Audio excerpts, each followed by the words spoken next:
Et je pense qu'être un homme, c'est assumer tes traumatismes, et assumer tes blessures, et assumer ta sensibilité, justement. Assumer tes douleurs. Quand, à partir du moment où t'es assez fort pour afficher tes faiblesses, c'est là que t'es un homme. C'est le contraire de ce qu'on a cru au départ.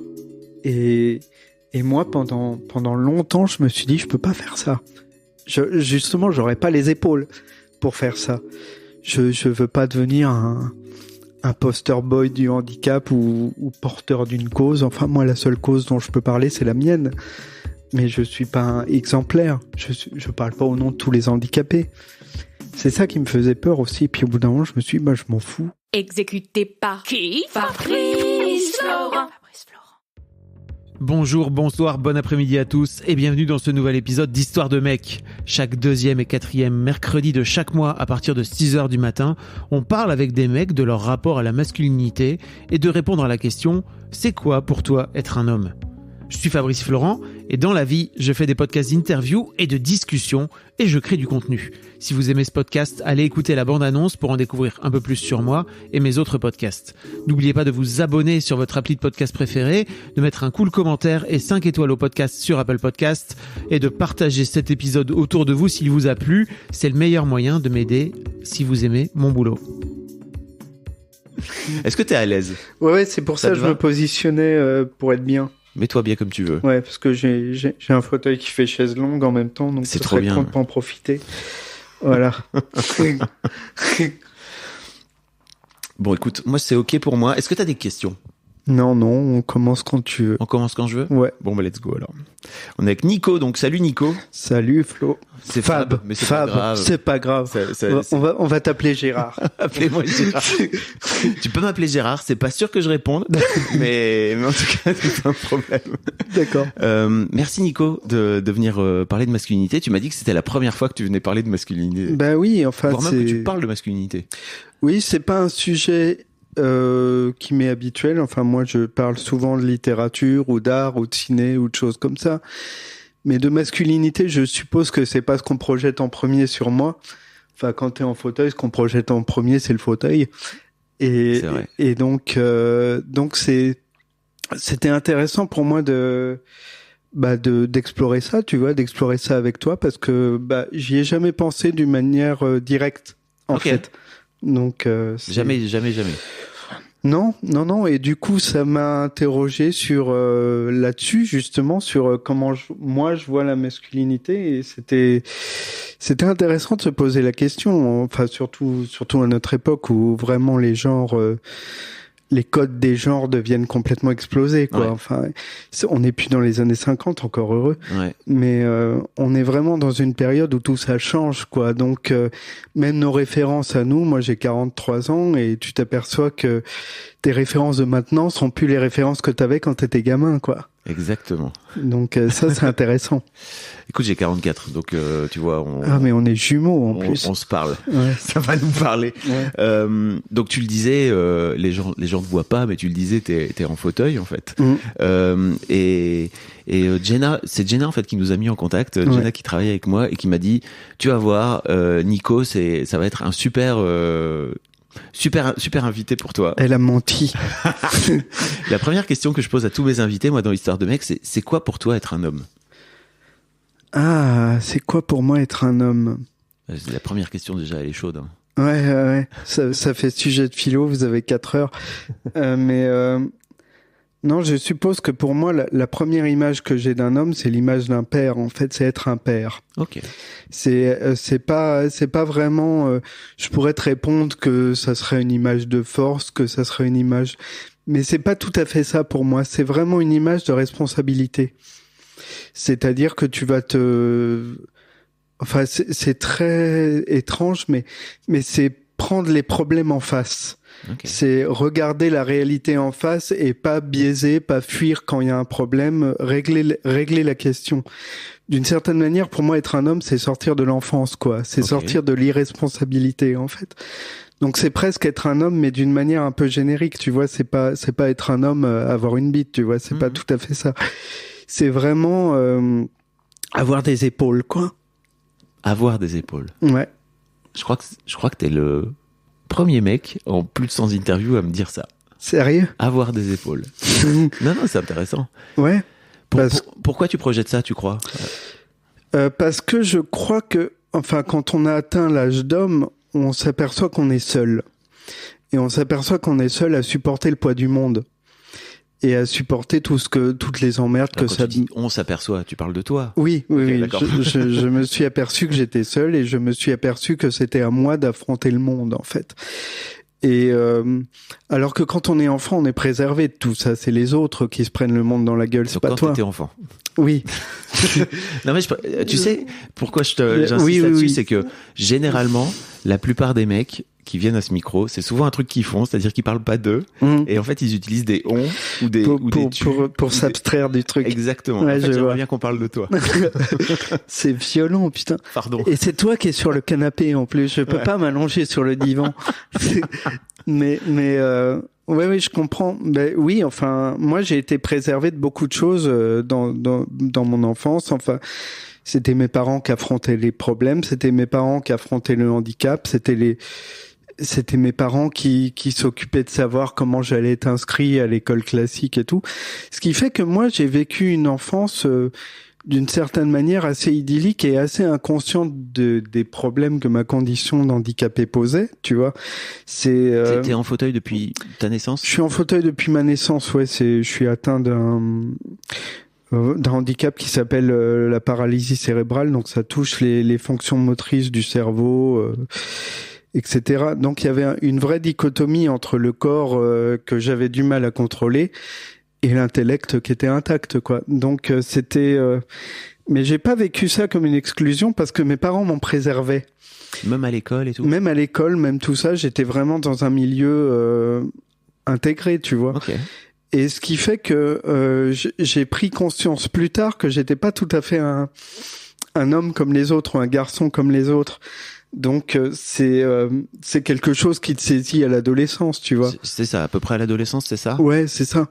Quand tu vois que t'es pas invité au boom, que tu plais pas aux filles, ou que c'est beaucoup de boulot. Et je me suis aperçu que j'étais vraiment un cas à part, mais quand j'avais je sais pas, 14-15 ans, quoi. Avant, j'étais vraiment un gamin comme un autre. Donc le choc est venu beaucoup plus tard et quelque part, c'est ce qui m'a préservé de me voir en tant que uniquement handicapé et pas en tant que garçon lambda. Donc moi, pendant longtemps, j'ai été préservé de tout ça, quoi. Et d'une certaine manière, ma mission d'homme, qui est assez particulière, c'est le fait d'intégrer le handicap à l'image que j'ai de moi. C'est-à-dire que, encore une fois, c'est prendre la responsabilité de ce que t'es. Prendre la responsabilité parce que moi, la plupart des gens, ils me disent, quand on te voit, on voit pas le fauteuil. Et je lui dis, vous êtes bien gentil, mais c'est la première chose qu'on voit. Donc c'est... Pourquoi tu crois qu'ils disent ça? Oh, pour me rassurer, et puis parce qu'ils le pensent vraiment, je crois. C'est une forme de déni, et c'est presque une forme de négation inconsciente aussi. C'est qu'on veut pas le voir. C'est que tu n'es pas ça, c'est pas possible que tu sois ça. Et quelque part, au bout d'un moment, tu t'aperçois que ta responsabilité, c'est de dire, si, je suis ça. C'est de l'accepter, c'est voire même de l'embrasser, c'est ça? Presque de le revendiquer, je dirais. Presque, c'est comme n'importe quelle différence. Enfin, j'aime pas trop ce mot. N'importe quelle minorité, voilà. Quand t'es gay, il faut dire que t'es gay. Quand t'es, il faut pas, mais. Ouais, enfin, il faut l'assumer, tu vois. Tu peux vouloir l'assumer, quoi. Il faut l'intégrer à ton identité, en tout cas. Il faut pas l'abstraire de faut pas dire c'est autre chose. C'est pas moi. Donc ça veut dire que pour toi, un homme gay qui le revendiquerait pas, tu vois, qui juste le vivrait. Ah non, moi chacun fait comme il veut. Je sais. Non mais parce que tu vois, comme tu dis, il faut, tu vois, je me disais, est-ce que c'est vraiment un truc? Non, c'est pas quelque chose de général. Moi, je sais que je me sens beaucoup mieux depuis que je me suis dit, tu es handicapé, tu es en fauteuil et c'est une donnée qui bougera pas. Tu vas pas guérir, tu vas pas changer. Ça fait partie de toi. C'est arrivé à quel âge ça? Ah, c'est arrivé très tard en fait. C'est une trentaine d'années. Ok. C'est-à-dire ma première relation avec une femme sérieuse où Je dis pas que je sortais avec des femmes rigolotes avant. Hein. La première relation sérieuse. Oui, la première relation sérieuse. Et là, je me suis dit, je peux plus éviter le mur, quoi. Donc, il a fallu que j'assume ce corps et que j'assume les possibilités qu'il avait, et d'une manière très, très lucide et très frontale. Sauf que moi, j'avais vécu dans les livres, j'avais vécu dans la musique, j'avais vécu dans les films. Les gens le voient pas, mais t'as plein de livres partout chez toi, dans ton appart, des livres, des DVD, etc., etc. Des guitares. Des guitares, effectivement, une guitare à côté de nous. Ouais. Et parce que c'était mes refuges. Enfin, c'est toujours mes refuges. Je suis pas mort encore. Mais ça pourrait ne plus être tes refuges. Non, ça le reste vraiment. C'est comme des cabanes d'enfants ou des zones de confort où tu te sens bien. Et moi, particulièrement la musique, les livres, les films, c'était mon identité. Et quelque part, enfin, quand tu m'as demandé ce que c'était que la masculinité pour moi, mon premier rapport à la masculinité, très ennuyeux et très classique, c'était Bruce Lee, Bruce Willis, Stallone, Schwarzenegger. C'était vraiment des êtres qui étaient des corps qui étaient très loin de moi. C'était des muscles, c'était de la force, c'était de la... Tu vois que t'avais le DVD de Rocky là dans ta bibliothèque. Mais Rocky, avec le temps, ce qui me touche, c'est pas la force, c'est la vulnérabilité. C'est vraiment la faiblesse du mec qui dans l'un des films, il dit l'important c'est pas de voir à quel point tu vas te relever, c'est de voir à quel point la vie va te rouer de coups et comment tu vas te relever. Et c'est ça, Rocky, c'est quelqu'un qui se relève tout le temps, même s'il est tabassé tout le temps.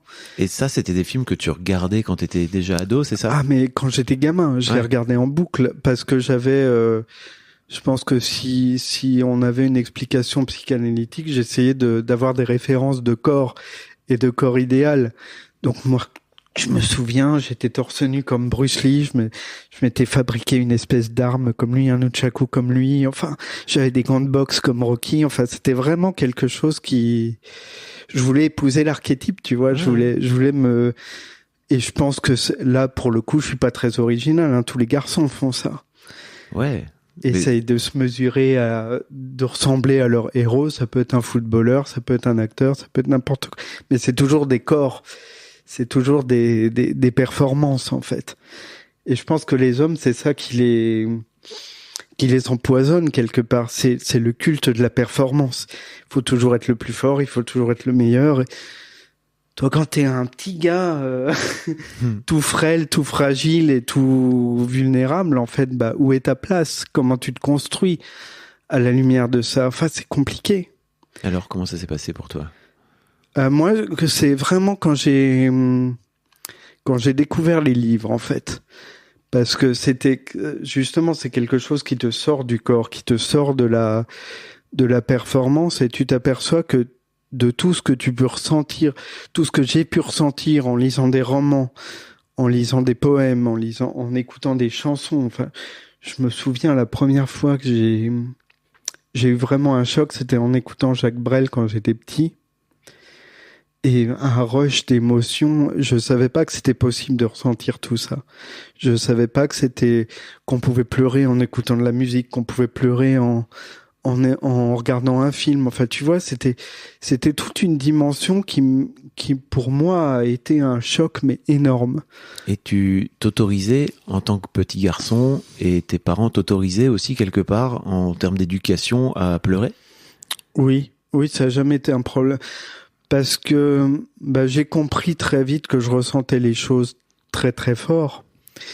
Et je pleure assez peu finalement devant les musiques ou devant les films ou devant les choses. Mais quand ça me prend, ça me prend. Et t'en empêche pas en tout cas. Il y a pas de refoulement, tu vois. Il y a pas de. C'était pas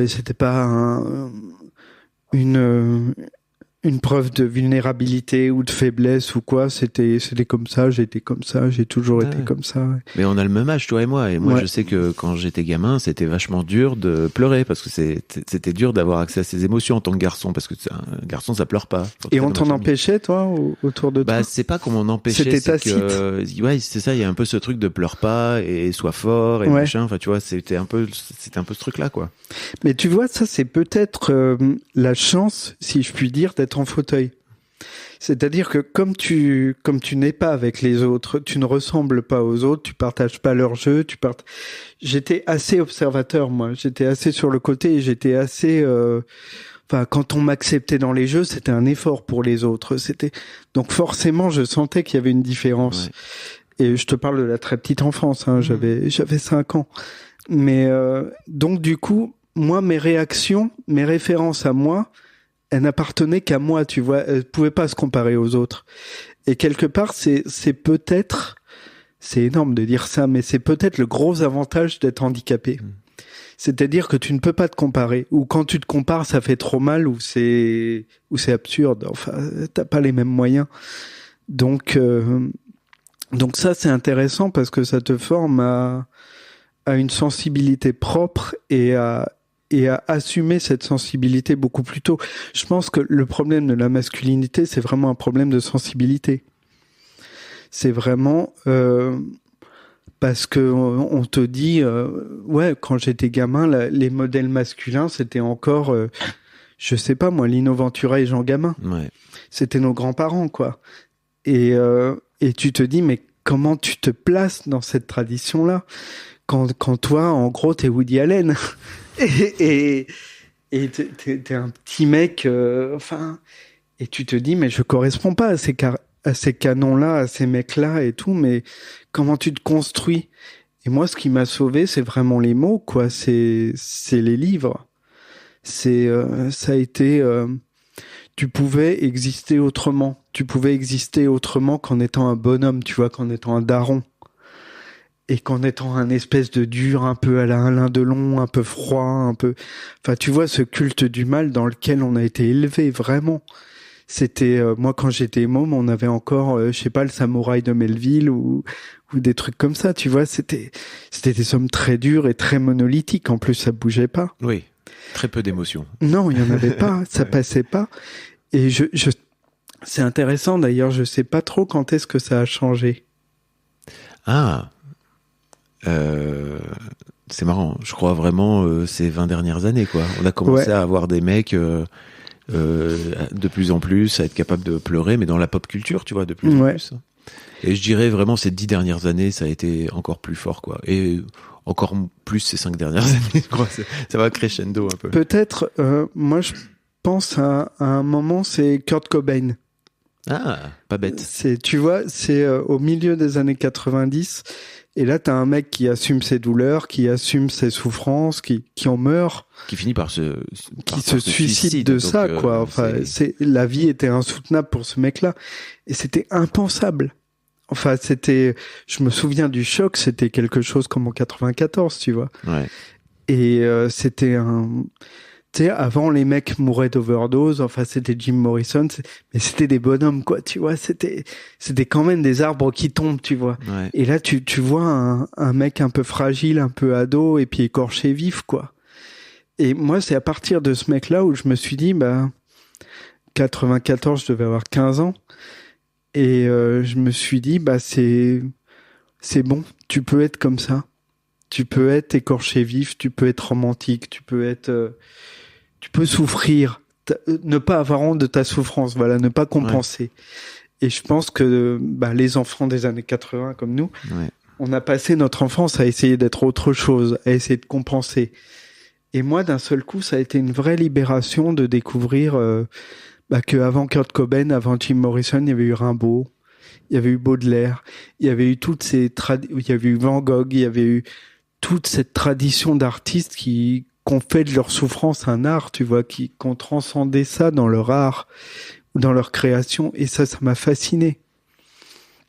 Et ça a décidé de ma vie. Enfin, je me souviens, la première fois que j'ai lu un poème, ça devait être un poème de Morrison. Et je me suis dit, je vais faire ça. C'était instantané. Je savais à peine ce que c'était qu'un poème. Je savais. J'avais, je sais pas, 12 ans. Et j'ai de la chance, j'ai eu des parents qui m'ont pas préservé de tout ça. Qu'est-ce que tu veux dire par là? Parce que il y a pas mal de parents qui vont me dire il est trop jeune pour voir ça, il est trop jeune pour lire tel livre, pour regarder tel film. Moi, j'ai tout vu trop jeune. Trop jeune.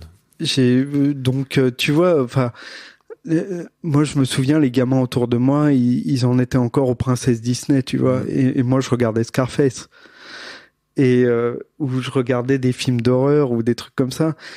Et à une époque de ma vie, j'ai été chroniqueur cinéma, et dans toute la rédaction, on avait fait un espèce de petit sondage, et on avait tous comme point commun d'avoir vu des films qui n'étaient pas de notre âge. Ouais. Et ça a décidé de notre trajectoire, en fait. Parce que je suppose que c'est comme des beaux chocs ou des traumatismes ou quoi qui te marquent au fer rouge et qui décident de la suite, quoi. Et je pense pas qu'il faut préserver les enfants, en fait. Faut laisser les enfants aller vers Faut laisser les enfants aller vers ce qu'ils veulent. Oui, après t'es pas obligé de leur foutre des films porno devant. Oui, voilà, tu vas pas leur foutre Massacre à la tronçonneuse à 2 ans et tu te démerdes. Voilà. Mais s'il tombe dessus et que ça lui plaît, ben ouais. C'est intéressant. Hein. Et tu dis, ouais, tes parents t'ont laissé faire ou Toujours. Est-ce que tu crois qu'il y avait un côté un peu ils s'y intéressaient pas, ou alors il y avait vraiment ce truc de non. C'est son truc et en fait on va le laisser aller explorer, c'est quoi. beaucoup plus ça. C'est-à-dire que c'était moi je me souviens quand j'étais môme, il y avait Dorothée qui avait parlé d'un bouquin à la télé. Dorothée, donc pour les plus jeunes qui nous écoutent, qui était un petit peu l'immense figure de la télé jeunesse pour chez ATF1, quoi. Quand on était môme, ouais. Et donc elle parle d'un bouquin qui fait pleurer, qui s'appelle Cro-Blanc de Jack London. Et je me dis, j'avais, je sais pas, 6 ans. Et je dis à mon père, mais c'est bizarre, un bouquin qui fait pleurer. Enfin, il a vu que j'étais vraiment intrigué. Puis mon père, c'est pas quelqu'un qui parle beaucoup, tu vois. C'est quelqu'un qui fait. Et lui, c'est un daron à l'ancienne, un peu. Exactement. Okay. Mais un daron très gentil à l'ancienne et très attentionné et très à l'écoute. Donc c'est un mélange, tu vois, entre Gabin et Françoise Dolto. Okay. Pas mal. Mais donc assez peu expansif. Très peu expansif. Okay. Et sauf que le soir de ce jour-là, il rentre et puis il me tend un livre et c'était Cro-Blanc, un vieux livre de enfin maintenant il est vieux. Tu l'as toujours là? Je l'ai toujours, ouais. Et j'ai mis, je crois, 6 mois à le lire ou un truc comme ça. Et je me le suis pris dans la gueule, mais d'une force. Et mes parents, c'est ça, tu vois. Ils voient ma mère avec les films, elle a fait pareil, tu vois, me raconter des films. Puis elle voyait si je m'intéressais ou pas, et puis elle fouillait, elle allait plus loin. Mais ma mère est beaucoup plus bavarde. Donc, c'était... Et moi, en fait, j'ai pas été tellement formé par des professeurs et tout, j'ai été formé par la bienveillance de mes parents. C'est-à-dire par ces encouragements-là. Moi, j'ai pas eu une enfance d'empêchement. Ce qui fait que je suis pas quelqu'un de très complexé, tu vois. Je pourrais être complètement prostré sur mon fauteuil à me dire, putain, je suffis pas, j'y arriverai jamais ou quoi. Moi, j'ai toujours été plus ou moins mis en valeur. Je suis vraiment un enfoiré, quoi. Comment ça? Bah, parce que la plupart des gens, ils sont humiliés par leurs parents. Et puis moi, j'arrive et j'ai confiance. Et en ça, tu te définis comme un enfoiré. Bah, j'ai de la chance. J'ai de la chance par rapport à beaucoup de gens qui ont été bien abîmés par leur éducation, quand même bien empêchés. Moi, j'ai pas été empêché de beaucoup de choses. Parce que j'étais empêché déjà au départ, peut-être. Oui, j'allais te dire, est-ce qu'ils étaient pas aussi en train de compenser quelque chose qui Je crois. que, tu vois. Mais t'en as déjà parlé avec eux, à l'âge adulte? Oui, on en a. Mais pas comme ça, tu vois. Ouais. Mais c'est d'une... Ils ont eu une manière de réagir qui était instinctive et qui était excellente. C'est-à-dire qu'ils ont jamais suivi vraiment les conseils des médecins, qui en gros à cette époque-là ils disaient on va le foutre en centre et puis il va se tenir tranquille, quoi. Vous allez être tranquille, c'est trop lourd pour mes parents. Ils ont jamais fait ça. Donc du coup, je me suis développé comme un gamin normal, quoi. Et je pense que c'était leur manière de rétablir l'équilibre. C'est-à-dire, j'allais être empêché de plein de choses, j'allais pas être empêché de faire ce que je veux, quoi. Et ça change tout, parce que ça, jusqu'à maintenant, tu vois, je suis écrivain, j'écris des livres. On va en parler. C'est le truc où tes parents te disent non mais c'est pas un vrai métier, quoi. Fais autre chose, fais un truc qui va te rapporter un salaire régulier, enfin quand même fais quelque chose, quoi. Mes parents, mais jamais. j'ai toujours suivi les pires voies de garage, tu vois. Enfin, déjà, tu fais littéraire, tu te dis, celui-là, il arrivera à rien, quoi. Et donc, mais c'était tellement ancré depuis longtemps. C'était pas, tu sais, t'as des mômes, j'en ai croisé qui, un matin, ils feront ciné, l'autre matin, ils deviennent journalistes, l'autre matin, ils deviennent créateurs de costumes. Enfin, tu vois, ça dans tous les sens. Moi, c'était vraiment décidé, c'était presque prédestiné, tu vois. J'étais imperturbable là-dessus, il fallait que j'écrive. Avant même que j'écrive, il fallait que j'écrive, quoi. Et donc, c'était quelque chose qui était... je me souviens, quand j'étais petit, je faisais des dessins. J'ai fait des dessins pendant longtemps avec des grands récits qui accompagnaient mes dessins, que je disais à l'oral. Puis ma mère a passé derrière et elle se tapait des bribes de l'Odyssée ou de l'Iliade ou quoi, parce que je le dessinais. Et je parlais tout haut et elle devait se dire, mais d'où il sort celui-là? Enfin, c'était pas du tout mon milieu, c'était pas du tout mon... Mais tu vois, il y a eu une espèce d'intelligence du cœur à laisser fleurir un artiste, quoi. Et ça, c'est pas souvent. On l'entend pas souvent dire, quoi, parce que les gens, ils disent, bah, fais médecine et puis après on verra, quoi. Ou fais du droit. Enfin, pas ça. Ouais. Et si tu veux, bah, ça équilibre beaucoup de pas avoir eu de frustration, en fait, de pas t'être construit sur des frustrations. Au fond, je te parlais du fauteuil au début, c'est des frustrations qui sont très pratiques et très concrètes. C'est genre, tu vas pas pouvoir monter un escalier ou monter un trottoir ou aller quelque part, enfin, je sais pas. Mais c'est pas des frustrations existentielles. C'est un peu en ça que je crois que je comprends tes amis, tu vois, qui disent on voit autre chose que le fauteuil. C'est qu'en fait, on est en train de parler depuis, tu vois, une demi-heure là. Et en fait, je sens que tu renvoies tellement de confiance, si tu veux, que c'est sûr que je peux comprendre tes amis, tu vois, qui se disent non, mais en fait, on voit avant tout Nico avant de voir le fauteuil, quoi. Tu vois ce que je veux dire ou pas? Ouais, je comprends, ouais. Mais c'est pour ça que mes amis me supportent aussi. T'imagines un mec qui pleurnicherait tout le temps, ah, je peux pas marcher, putain. Enfin, il serait tout seul, quoi. Et non, mais moi, je me suis aperçu que par politesse, j'effaçais le fauteuil. Ah, ok. Pour être accepté, pour être aimé, pour être tout ça, tu vois. Et c'était une erreur parce que finalement, ça pouvait renvoyer une mauvaise image aux gens. Ça pouvait leur faire gommer tes empêchements ou gommer tes nécessités, tu vois. Enfin, j'ai des problèmes concrets. Et il s'agit pas de préserver tes amis en les niant. Parce que quelque part, tu leur permets pas de te connaître totalement. Oh, c'est génial. Non, mais c'est clair. Et tu vois, le problème qu'on a dans l'image de l'homme handicapé, ça va être soit un espèce de pleurnichard, une flaque qui va pleurer et mouvoir dans les chaumières pour que les mamies donnent au téléthon. Ok. Ou alors tu vas avoir un athlète, tu vas avoir un surhomme qui va marcher sur les mains et traverser la France, tu vois. Mais t'as pas de mecs normaux. Et j'en parlais avec ma kiné ce matin qui s'occupe de petits gamins dans un centre qui sont en fauteuil et tout. Et puis elle me dit, tu sais, j'arrête pas de parler de toi. Et j'ai dit, bah pourquoi tu parles de moi? Parce qu'elle me dit, ils ont pas d'exemple d'adultes. Ils ont que des exemples un peu, disons que c'est faussé, ça devient un peu des super-héros Marvel. Ouais. Dans les deux cas, ça devient des êtres extraordinaires. Et je pense que c'est important d'avoir une image justement d'un homme comme ça qui mène sa vie comme il peut et qui est un mec normal comme leurs parents, comme leurs amis, c'est-à-dire banaliser les choses au lieu de les héroïser.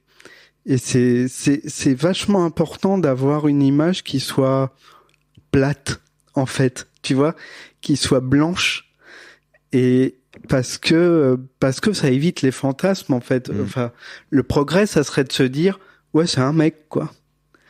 Et je crois qu'on n'en est pas là. On en est vraiment à l'iconisation, presque. Et ce qui renvoie à l'image de l'handicapé, à l'image de l'homme, tu vois. Un homme, ça doit être fort, ça doit cacher ses émotions, ça doit compenser, et tout le temps être à la hauteur. Bah non. Ah ouais. En fait, tu sais, c'est là que je me dis, je suis un peu déçu de pas avoir amené une caméra pour te filmer. Tu vois. Non mais parce que Tu vois, je me demande à quel point les gens avec le format audio, même si c'est génial ce que tu racontes, vont te voir. Enfin, tu vois, je trouve qu'il y a un truc aussi. J'enverrai une sextape. On va parler de cul, t'inquiète. Ouais, d'accord. Le mec qui glisse le truc comme ça en face. Si tu veux mon 06. Ça, je crois qu'on me l'a jamais fait non plus. Qui balance. Qui poste une petite annonce. Tu me disais tout à l'heure, justement, tiens, parlons des femmes. Tu vois, tu me disais tout à l'heure que tu avais ta première relation sérieuse autour de 30 ans, c'est ça? Et que ça t'a un peu mis face à, ok, maintenant il va être temps de regarder en face ma situation d'homme handicapé. Comment ça s'est passé? Tu peux m'en dire plus? Oui, je peux. Finalement, je me dis que c'est pas si différent de un mec qui rencontre sa première nana sérieuse. Et il se dit, mon coco, va falloir être à la hauteur, quoi. Et là, on s'embrasse la première fois, c'est génial. On est dans un parc près d'un château, c'est superbe. Et moi, dans ma tête, je me dis, putain, mais comment je vais faire? Comment on va faire? À partir de là, c'était terrain incognita, je savais pas où je mettais les pieds, je savais pas. Je me dis, tout ce que je savais, c'est que je l'aimais, quoi.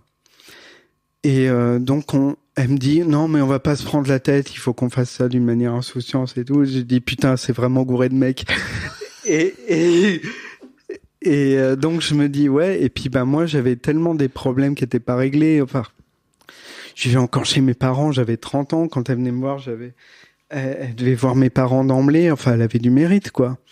J'avais pas ce fauteuil-là, qui est un fauteuil électrique pratique qui va partout. Donc, c'était un fauteuil manuel. Il fallait qu'elle le plie, il fallait qu'elle le mette dans le coffre. Enfin, c'est que des trucs comme ça. Je savais pas comment faire mes cours. Je savais pas comment faire je pouvais pas aider, quoi. Et on a partagé des moments extraordinaires, des moments de symbiose totale, des concerts, des films, des voyages, des choses comme ça. Enfin, vraiment, c'est la première fois que j'ai eu quelqu'un dans ma vie qui m'a fait voir le monde, moi, juste moi. J'avais pas mes parents, c'était juste elle et moi. Et qui m'a dit, en gros, si t'as envie de faire des choses, c'est possible. C'est possible sans aide, c'est possible sans... Si t'as envie de les faire, tu les fais. Donc, elle avait une espèce d'insouciance comme ça, ou peut-être même d'inconscience, parce que elle avait pas toute la lourdeur de mes enjeux et de mes problèmes et tout. Et ça a été un rafraîchissement mais incroyable. Mais moi, j'avais rien réglé. J'avais pas d'autonomie, j'avais pas d'appartement. C'était il y a une dizaine d'années maintenant, une petite dizaine d'années. Donc et à partir de là, je me suis dit, il faut que donc au bout d'un an, c'était trop dur parce que elle se chargeait de trop de choses et puis moi j'arrivais pas à suivre et puis je me faisais mal pour essayer d'être à la hauteur et tout. Ça n'allait pas, quoi. Et donc après elle, on se quitte et je me dis, il faut vraiment que je règle tout ça. Et donc la première femme que j'ai aimée, en tout cas, ça a été le début de ma vie. Je suis né avec cette femme. Je suis né à l'âge d'homme, tu vois, au moment où tu te dis, cette fois c'est mon histoire, c'est plus celle de mes parents, c'est plus celle de mes... Ce qui fait que ça induit un rapport au temps qui est un peu différent, parce que j'avais 35 ans, en gros. 35 ans, je sais plus. Et mais ce qui fait que j'ai vécu à 30-35 ans ce que d'autres vivent à 20 ans. Et donc, ça crée un vrai décalage dans ta vie parce que t'as pas le même développement qu'un homme qui a vraiment 35 ans. Un homme qui a 35 ans, à la limite, il va commencer à avoir des enfants. Moi, j'en étais encore un moi-même. Donc, il fallait vraiment que je me mette en route, quoi. Et il a fallu l'amour de cette jeune femme et l'intervention de cette jeune femme pour que je me mette en route. Et pour que je me dise que, j'étais bien dans cette espèce d'enfance longue auprès de mes parents. Enfin, mes parents sont très présents. Je veux dire, ils viennent m'aider tous les jours pour des choses de l'appartement, pour m'habiller, pour tout ça, tu vois, des choses pratiques. Mais quand même, je vis dans mon appartement. Et donc, ça crée un rapport au monde qui est pas tout à fait le même. T'es plus sous tutelle, quoi. À partir du moment où t'as un appartement, t'es déjà un adulte. Et je trouve que le piège, ça aurait été de me dire, bah ouais, mais avec mes parents, je suis tranquille, je m'occupe de rien. Et d'une certaine manière, t'es dans une semi-vie. Et être en fauteuil, souvent, c'est être dans une semi-vie. C'est être à la lisière de ce que tu pourrais faire, de ce à quoi tu pourrais prétendre. Et c'est compliqué. C'est compliqué parce que, aller complètement dans la vie, c'est te la prendre dans la gueule. Et donc tu te dis, mais comment on fait pour prendre un train? Comment on fait pour... Est-ce qu'il y a des chiottes accessibles au resto où on va? Enfin, que des trucs comme ça, tu vois, mais... Les femmes parlent de charge mentale quand elles s'occupent de leurs gosses et tout. Et moi, je parle de charge mentale quand je m'occupe de ces besoins-là. Tu vois, c'est vraiment... Oui, ça fait partie de tes, c'est vraiment tes besoins lourd. pratiques, quoi, quotidien. Et c'est tout le temps. C'est tout le temps. T'es obligé d'y penser tout le temps.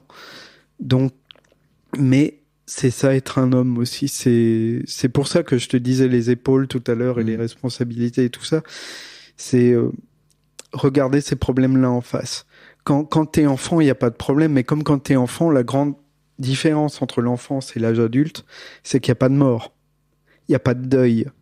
Ou très peu, ou t'as vraiment pas de bol, quoi. Si tu connais la mort en bas âge, bon, c'est dommage, mais il y a une espèce de truc immuable aussi dans l'enfance, qui disparaît complètement à l'âge adulte. À l'âge adulte, tu sais que tout finit. Tu vas perdre des amis, tu vas perdre des amours, et tu vas perdre des gens qui ont toujours été là. Que ce soit tes grands-parents ou... Donc ça induit un rapport au monde qui est beaucoup plus limité. Moi, c'est ce que je me suis dit il y a pas très longtemps, en fait. C'est que quand j'étais petit, pour moi, l'Antiquité, c'était il y a pas longtemps. Les Romains, c'était il y a pas longtemps. Et je pouvais autant me mettre à la place d'un légionnaire que de Baudelaire, quoi. C'était, le temps était à égalité tout le temps. Et là, quand tu touches les 40 ans, tu dis, ouais, putain, je suis à la moitié du chemin, quand même. Et t'as un rapport au temps qui est beaucoup plus resserré finalement, parce que tu te dis, dans 100 ans, qu'est-ce que sera le monde? J'en sais rien, je serai pas là. Et surtout quand t'as pas d'enfants en plus, parce que les enfants, enfin, ça prolonge ça. Ça prolonge ton laps de temps en fait. Disons que t'as tendance à te projeter pour eux de façon... Et en ce moment, ça doit pas être évident de se projeter pour eux. Surtout avec toutes les histoires de planètes qui sont en train de partir en couille, etc. C'est un vrai truc. Je crois que le vrai changement de l'époque, c'est un nouveau rapport au temps, en fait. C'est que le temps s'accélère et on s'attendait pas à ce qu'il s'accélère à ce point-là. Et je pense qu'on est tous un peu paumés avec nos codes d'avant, en fait. Tu t'aperçois que les couples explosent, tu t'aperçois que les familles explosent, tu t'aperçois que les hommes savent plus trop où ils en sont, les femmes savent plus trop où elles en sont. Et chacun essaie de retrouver une place, mais tu te dis, mais c'est les chaises musicales, quoi. On a tous changé, tu reconnais plus tout à fait le monde où t'es né, en fait. Et mais d'une certaine manière, c'est pas plus mal parce qu'on est obligé de se convertir au présent. On se dit pas, dans 20 ans on fera ça, dans 20 ans tu sais pas où tu seras, mon pote. Ouais, c'est sûr. Donc c'est voilà. Très intéressant. Tu veux parler de sexe? On en est là. On peut. Vas-y, enlève ta chemise.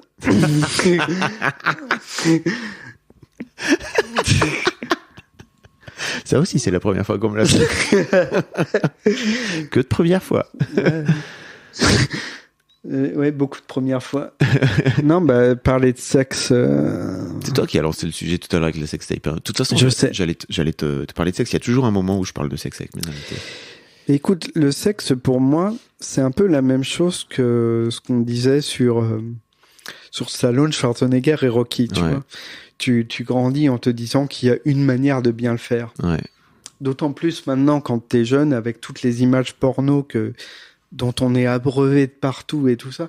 Nous, à notre époque, on n'avait pas tout ça, les enfants. À notre époque, il fallait vraiment... fallait galérer un peu. Fallait chercher les VHS cachés, fallait chercher les magazines un peu planqués aussi. Enfin, c'était compliqué. Canal+. Fallait se démerder pour regarder le codage à travers la couverture. C'est clair. C'était compliqué. Donc, on était moins exposés à ça. Et moi, je me dis, mais le gamin de 15 ans qui arrive à maturité sexuelle maintenant, mais il doit être paralysé de trouille. Bah, tu vois, je me dis ça, et en même temps, il y a quand même Sex Education, tu vois, sur Netflix. Oui. Donc, t'as vraiment des modèles alternatifs qui existent aussi. C'est vrai, mais qui regarde Sex Education? Est-ce que c'est nous? Est-ce que c'est les mômes? Ah, je crois que les mômes le regardent énormément. Hein. Ah bah, c'est bien. Dans la classe de ma fille, là, tu vois, qui a 15-16 ans, ça a été vraiment un gros sujet. Ça, c'est vraiment bien parce que je trouve que, justement, on grandit avec des archétypes, on grandit avec des idées fausses, et on grandit surtout avec l'idée que le sexe est générique, comme le bonheur est générique. Et le sexe, il dépend de chacun.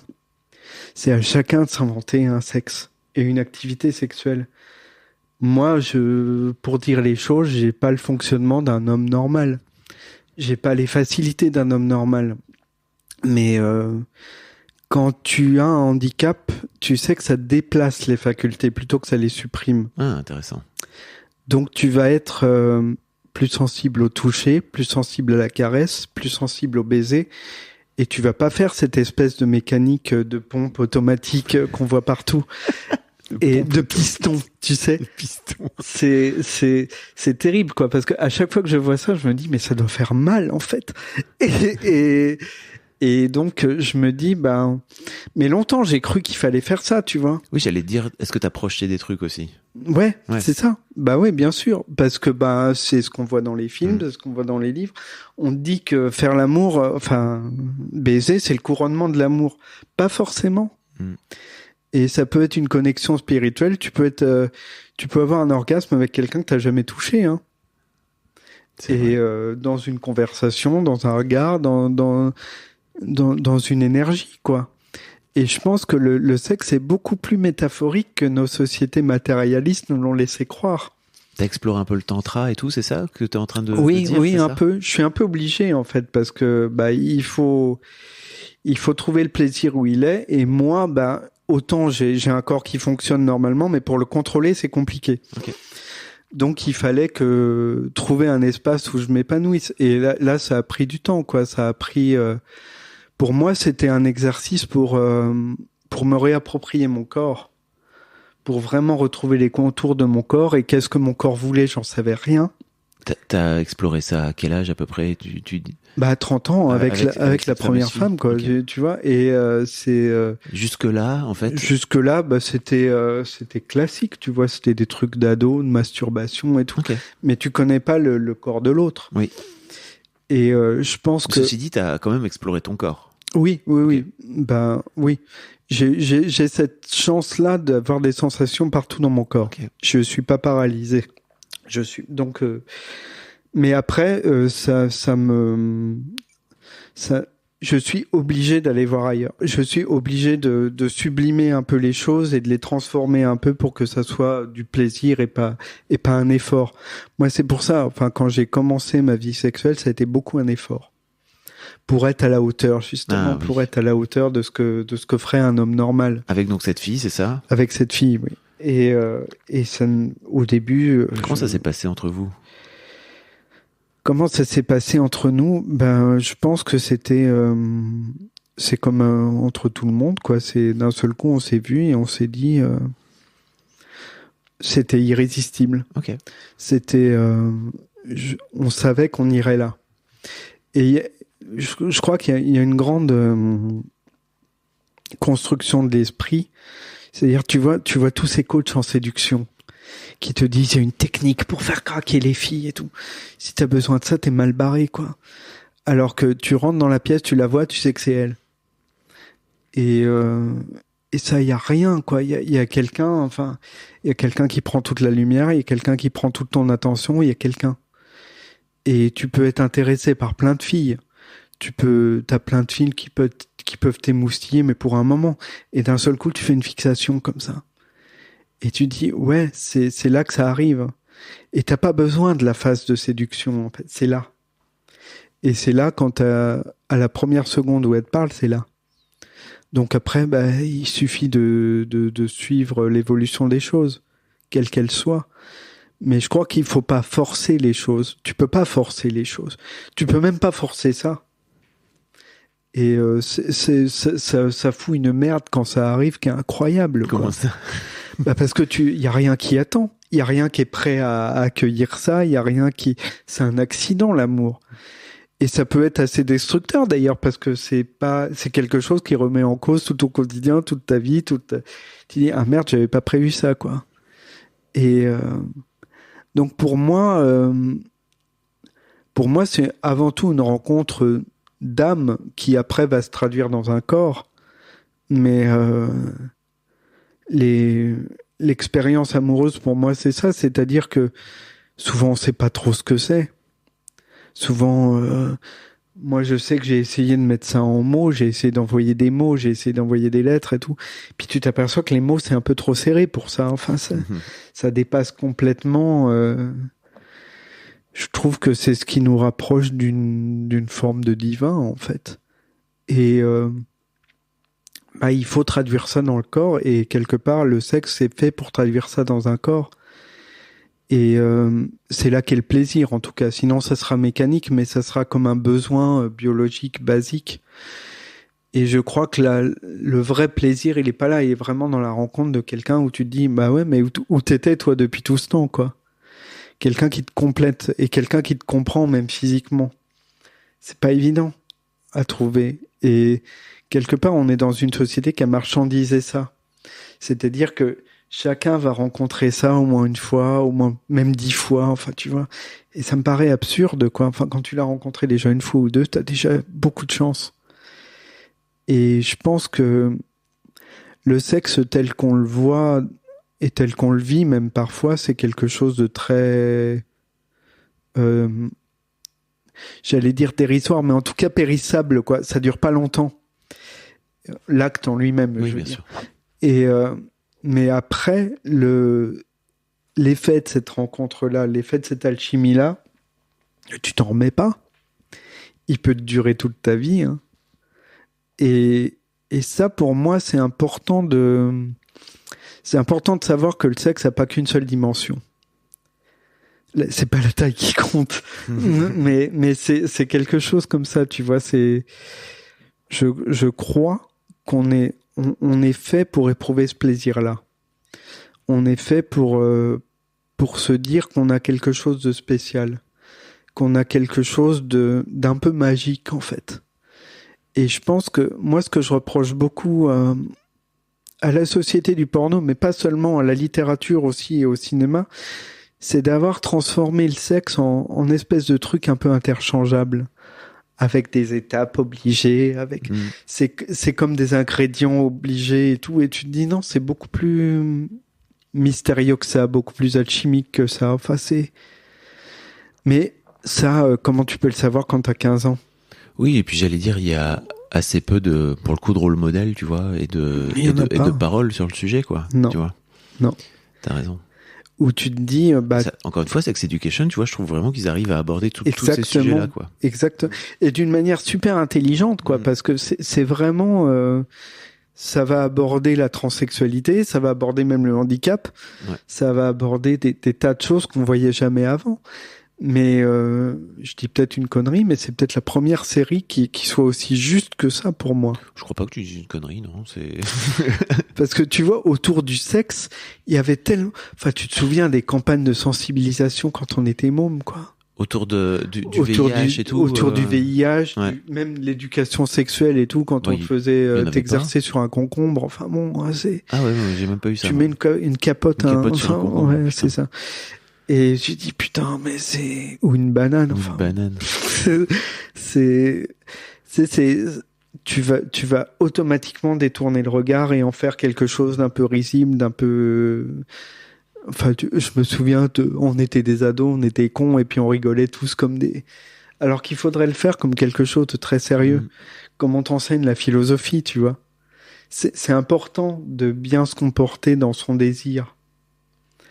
Sinon, il n'y aurait pas autant de viols, par exemple. Moi, j'ai été effaré au moment de Balance ton porc, de MeToo, de MeToo, de constater le nombre de mes amis qui avaient été agressés.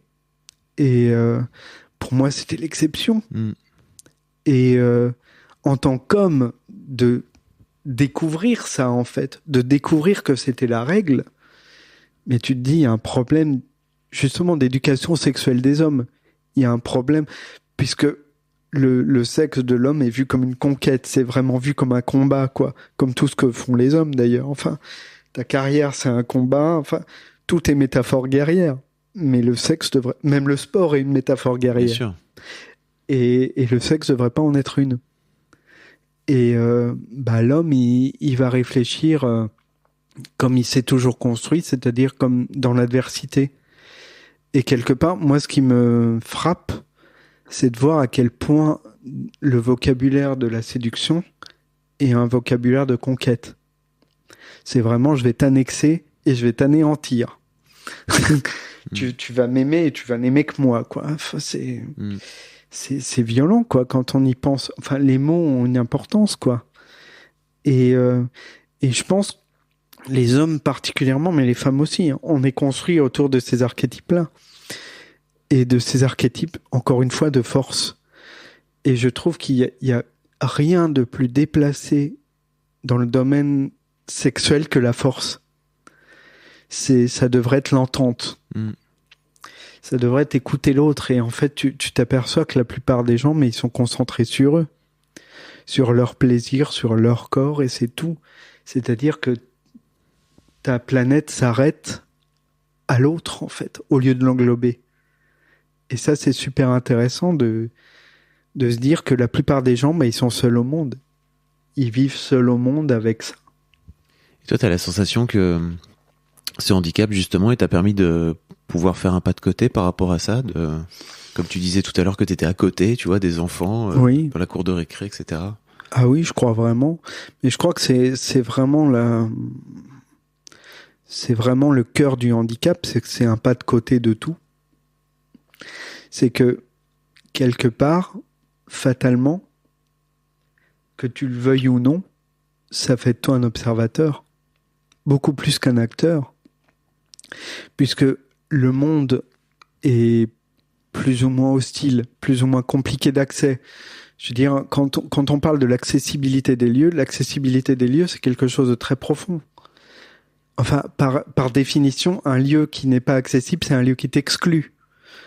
Donc tu vis l'exclusion en permanence, tu vis l'exclusion quand un ascenseur est en panne. Et ce qui fait que la posture que tu adoptes très tôt dans la vie, c'est de regarder. C'est d'écouter ce que les gens ressentent, c'est d'écouter ce qu'on dit, c'est de voir comment ils réagissent. Moi, très souvent, j'ai des amis qui me demandent ce que je pense de leur mec. Ah oui, ok. Et pourquoi ? Je leur dis pas souvent la vérité parce que elles savent que je sais évaluer les gens très vite. Ok. Et c'est pas souvent bien. Tu veux dire que tu leur dis pas la vérité ?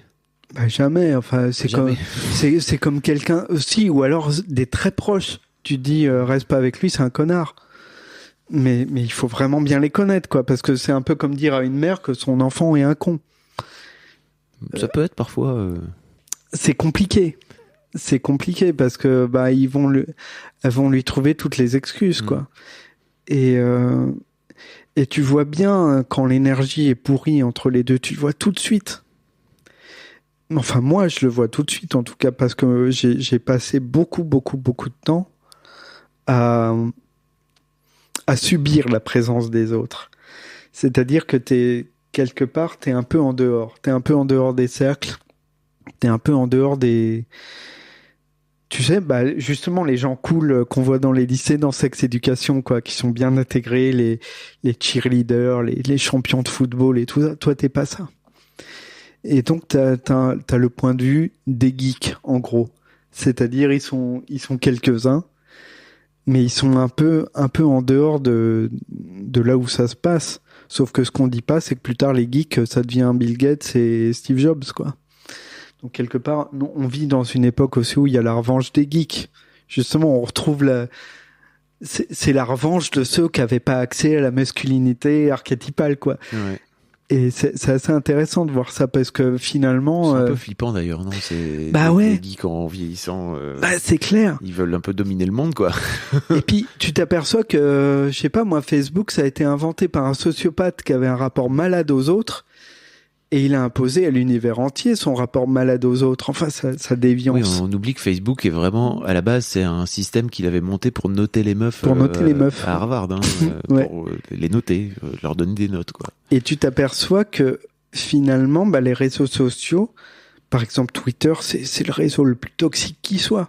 C'est-à-dire les trucs qui vont être en trend, comme ils disent, c'est les trucs les plus toxiques, les plus négatifs, les plus méchants, les plus... Parce que ça fait réagir le plus, tu vois, ça parle au cerveau reptilien, quoi.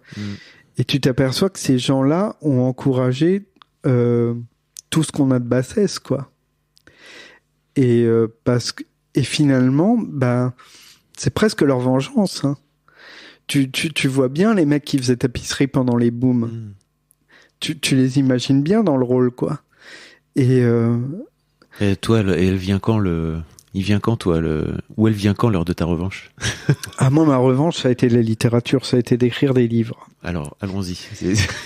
Parce que raconte-moi. Le truc, c'est que j'ai toujours fait ça, en fait. Enfin, je crois que j'arrive à comprendre le monde uniquement en écrivant. Uniquement à ranger ce qu'il y a dans ma tête. Enfin, tu vois, c'est vraiment quelque chose. Il y a que comme ça, même que je supporte le monde, tu vois, que je le trouve beau. C'est pour en faire quelque chose. Le monde devient ton matériau et d'un seul coup, t'en fais un texte, quoi. Et tu mets tout ce que tu trouves beau dans un texte. Tu exclus justement tout ce que tu trouves dégueulasse. Tout ce que tu trouves toxique. Moi, j'ai voulu... Par exemple, j'ai écrit un livre qui s'appelle L'Albatros, qui est paru il y a 3 ans maintenant. Et ça racontait les retrouvailles avec mon ex, la femme dont je te parlais tout à l'heure, oui, à un concert de Patti Smith. Et donc, on y allait tous les deux, on l'aimait tous les deux, et donc, j'ai voulu raconter le cours de ce concert-là avec elle qui était dans la salle. On n'était pas ensemble, mais elle était là. Et donc je vis ce concert, il m'émerveille, vraiment un truc chamanique, tu vois, un truc. À chaque chanson, tu sentais que tu quittais ton corps et que tu touchais la divinité parce que elle dégage un truc de prêtresse, tu vois, Patti Smith. Et donc le lendemain, on se parle au téléphone avec mon ex. Et puis je suis à fond sur le concert, enfin vraiment. Et puis elle me dit. Nico, je crois que tu tiens un livre là. Je crois qu'il faut que tu fasses quelque chose. Je crois que il y a un truc. Et je dis oh putain. Et je lui raccroche au nez et je commence le livre que j'ai craché comme ça, tu vois. Mais parce que c'était vraiment dans le prolongement de cette émotion. Et quelque part, l'expérience vécue pendant ce concert m'a permis de vraiment raconter l'histoire d'amour qu'on a eue tous les deux. C'était lui rendre hommage, et c'était rendre hommage au concert en même temps. Mais c'est en écrivant ce livre que tout s'est aligné, tu vois. Et que quelque part, j'ai pu dire au revoir à cet amour-là, j'ai pu avancer. Et en fait, je pense que les textes, enfin moi en tout cas, la manière dont je les vis, c'est que j'écris pas de manière scolaire, je fais pas de plan, j'ai pas de calcul, en fait. Moi, j'écris pour voir où ça va me mener. Donc, pour voir ce que tu vas découvrir en toi. Enfin, vraiment, c'est ça. C'est des images qui me mènent depuis longtemps et tout. Et d'un seul coup, ça te mène tellement que ça devient un livre.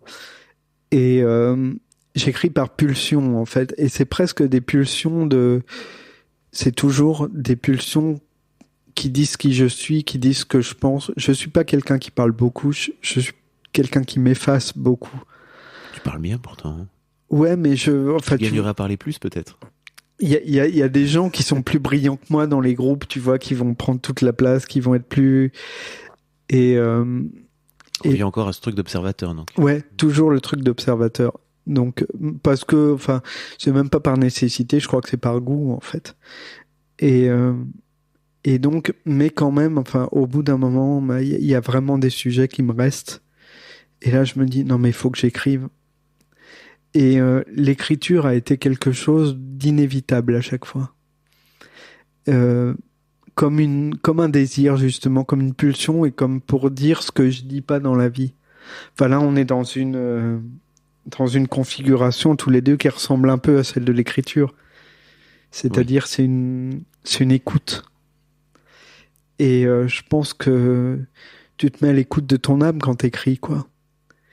Et tu te dis, bon, on arrête les conneries, maintenant, qu'est-ce que t'as vraiment à dire? Et c'est une manière d'enlever son masque. Et quelque part, moi, pendant longtemps, j'ai dit, j'écrirai pas sur le handicap. Je suis pas ça, c'est pas mon sujet. Je parlais de plein de choses, mais pas de ça. Je voulais pas t'identifier au handicap. Non, parce que, quelque part, la littérature, c'était précisément ma cachette de ça. Et puis, il y a pas longtemps, il y a 2 ou 3 mois, j'écris un début, comme ça. Un mec qui rencontre une nana dans un café, et il est en fauteuil. Et d'un seul coup, il y a une voix qui s'affirme, qui ressemble pas à ce que j'avais écrit avant.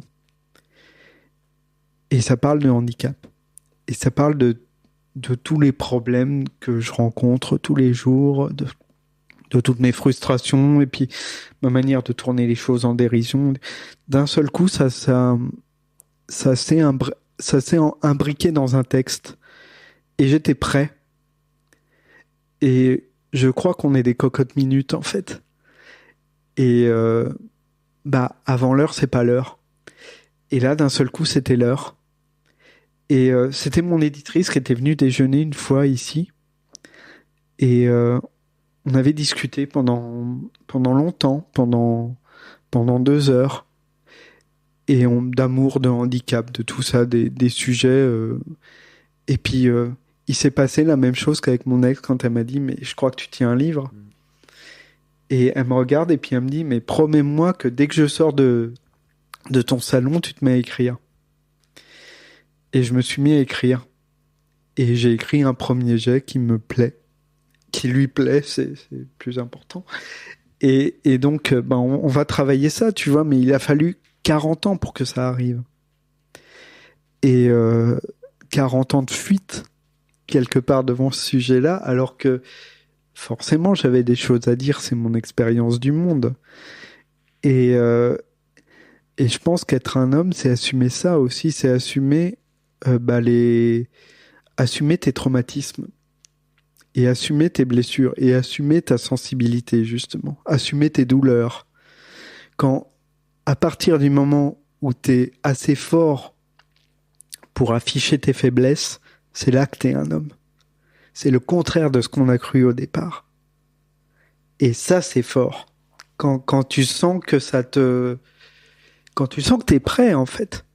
Et moi, pendant longtemps, je me suis dit, je peux pas faire ça. Justement, j'aurais pas les épaules pour faire ça.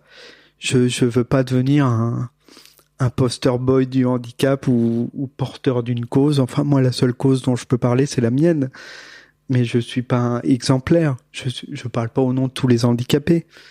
C'est ça qui me faisait peur aussi. Et puis au bout d'un moment, je me suis dit, je m'en fous. Enfin, c'est mon expérience du monde, tu vois. Et quelque part, c'est ça, tu vois tellement d'hommes, pour le coup, qui sont des grands gamins, et qui se débattent pour pas qu'on voit qu'ils ont peur, pour pas qu'on voit qu'ils sont faibles, pour pas qu'on voit qu'ils sont pas à la hauteur. Enfin, moi, je fuis devant les bagarres, par exemple, j'ai pas peur de le dire, ça me fait peur. Donc, j'aime pas les conflits, j'aime pas les bagarres, j'aime pas les manifs. Enfin, et je vais pas faire semblant d'avoir un courage qui est pas le mien. Moi, mon courage, c'est autre chose. Et c'est pour ça, enfin, c'est avoir le courage d'être autre chose, c'est peut-être ça être un homme, en fait. C'est pas être une étiquette, c'est presque ne pas en avoir, en fait. Presque t'en foutre. Mais je pense que, faut avoir un peu de bouteille pour s'en rendre compte, quoi. Quand t'es jeune, tu veux t'intégrer à tout, à n'importe quoi, un groupe, un parti politique, je ne sais quoi, mais une bannière. Tu te cherches un étendard.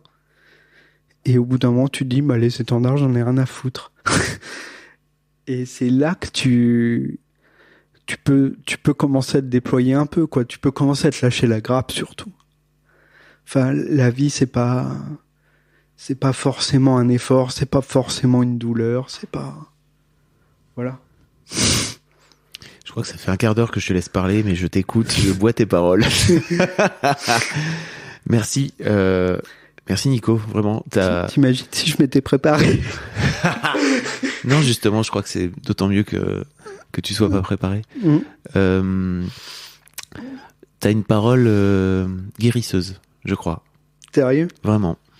Je sais pas comment les mecs qui vont écouter ça vont réagir, tu vois, mais c'est hyper fort tout ce que tu viens de raconter. Tu t'en rends compte ou pas? Ouais, j'ai senti que j'étais parti loin un moment. Est-ce qu'il y a autre chose sur lequel je t'ai pas amené, dont tu aurais aimé causer? Non, pas spécialement, je crois pas. J'ai suivi un flux comme ça. Ouais. Mais il y avait pas de thème, tu vois, parce que, enfin... S'il y avait un thème, mais... Oui, il y avait un thème, mais tu vois, le truc, c'est que, surtout en ce moment, avec les élections et tout, tu vois qu'on est cerné de modèles virils, en fait. Ça, Zemmour, c'est évident, enfin, mais tu vois, tout, même les femmes essaient d'être des hommes. C'est assez curieux, d'ailleurs, cette manière de dire « je suis l'égal des hommes, je suis l'égal des hommes », d'avoir à le dire, quoi. Et d'avoir à se fondre dans ces représentations-là, et tu te dis, mais c'est pas le sujet. Le sujet, c'est les idées. Le sujet, c'est pas de projeter cette image-là, en fait.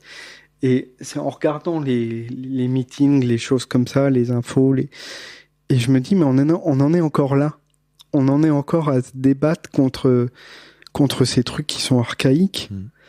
Et je trouve que la politique est malade de ce virilisme-là, tu vois, de cette image de côté je suis invulnérable, je suis infaillible, je me trompe jamais, je reconnais jamais mes torts, j'avance.